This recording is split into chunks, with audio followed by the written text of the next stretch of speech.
Thanks for staying with us on News Tonight. Now, in what's angered many in the capital, a school cab driver who allegedly raped a minor girl and her brothers was beaten up at a police station in Delhi today. The driver, Lalit, who was arrested last night, had been allegedly raping the minors for the past 2 years. Police have said that Lalit confessed to the crime and has also revealed names of his 4 co-accused, who are all minors studying in the same school. The minor boys also made an MMS clip of the victims.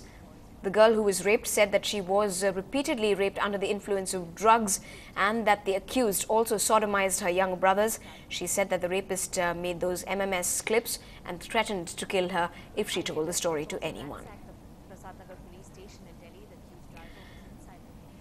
Well, the scene is no different in the city of Chennai as well, but good news has come calling. A young victim of sexual abuse has got justice after 7 long years. The man who raped her when she was just 9 years old will now be lodged in prison for 10 years. But this is just one needle in a haystack of child abuse cases.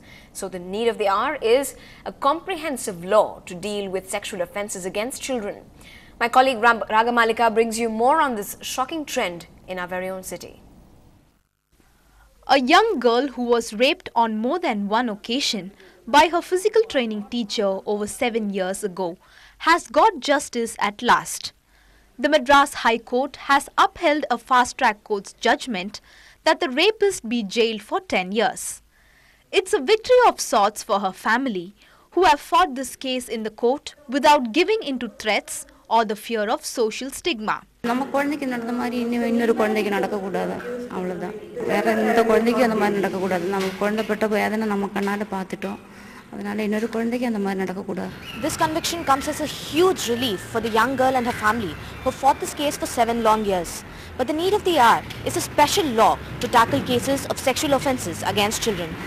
Statistics say that more than 53% of children in India face sexual abuse in one form or the other, and more than half of them are too scared to report.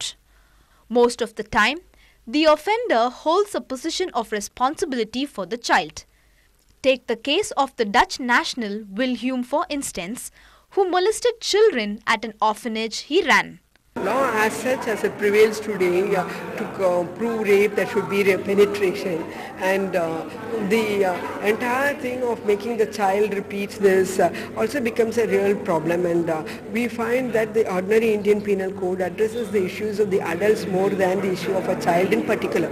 That's the reason why even in this judgment the judge has specifically talked about the importance and need of the hour for having a comprehensive law against child sexual abuse.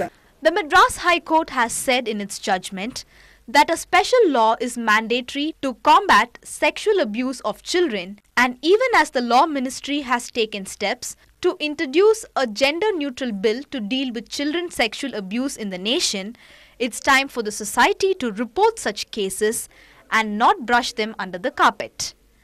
In Chennai, with Ragamalika, Bertila, NDTV Hindu.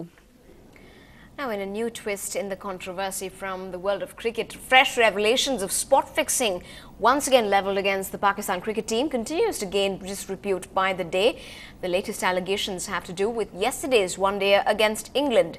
The International Cricket Council has launched an investigation into the Sun tabloid's claim that the third England versus Pakistan one-day international was in fact rigged by illegal betting syndicates in India and Dubai.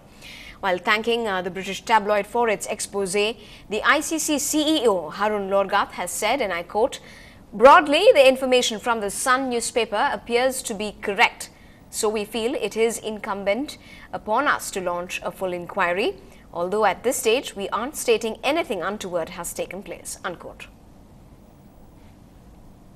Now, in addition to all of that, another incident that did raise suspicion was a run-out of Pakistan skipper Shahid Afridi. He was batting at 34 runs when that lapse cost him his wicket in the 40th over.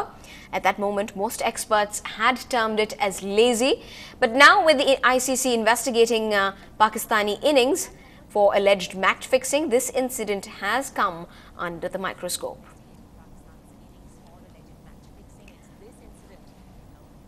Well, still ahead on the bulletin, the city's bikers are out to paint the country red, but they have more than just the color on their agenda. That's coming up in just a moment.